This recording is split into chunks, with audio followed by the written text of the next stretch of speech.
You are about to see the exact reason why your country shouldn't take money from China. Last year I warned you with this video about China's plan to take over the world by putting poorer nations in debt. This video exposes the first official sign of that.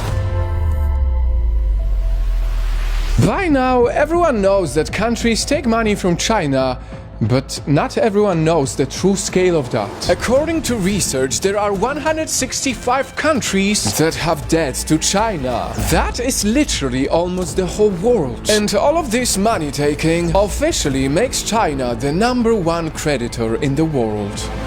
And as we all know, sometimes the creditor has to come back and claim what's theirs.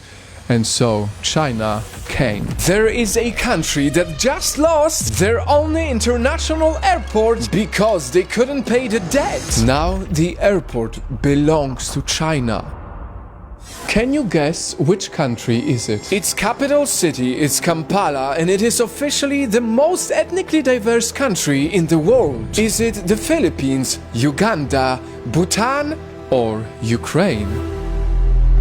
In the last couple of days, the world reported about Uganda losing its biggest and only international airport to China. All because they reportedly failed to repay their loan. And this is just the first step of many more where China comes to collect their debt, slowly taking over poorer nations.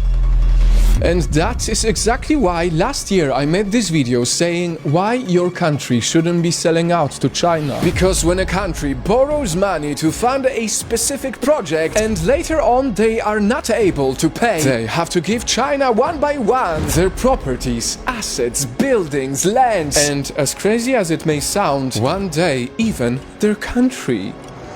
Here's how it works. In 2015, one of China's biggest banks lent Uganda $207 million to expand its most prominent and the country's most important airport. $207 million, 20 years to pay, and a grace period of 7 years. But somehow, only 6 years later, China is already preparing to take over. While both Ugandan and Chinese governments have denied the takeover, the debt trap that China put many nations in is undeniable.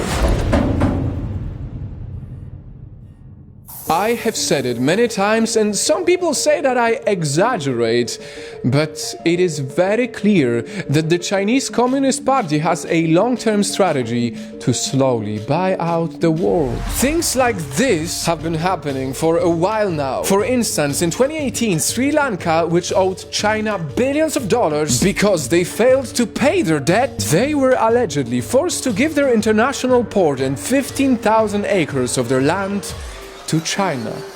It is an obvious pattern, a pattern that ruling governments with no integrity ignore way too often. Because it is easy for the governments to take the money from China and then say to the voters, look, we are progressing, we are building our country. But these governments look at the next 5 years and not the next 20 years. That is why Uganda just lost their only international airport. That is why Sri Lanka lost their port and land. That is why many more countries will keep on slowly becoming China's possession.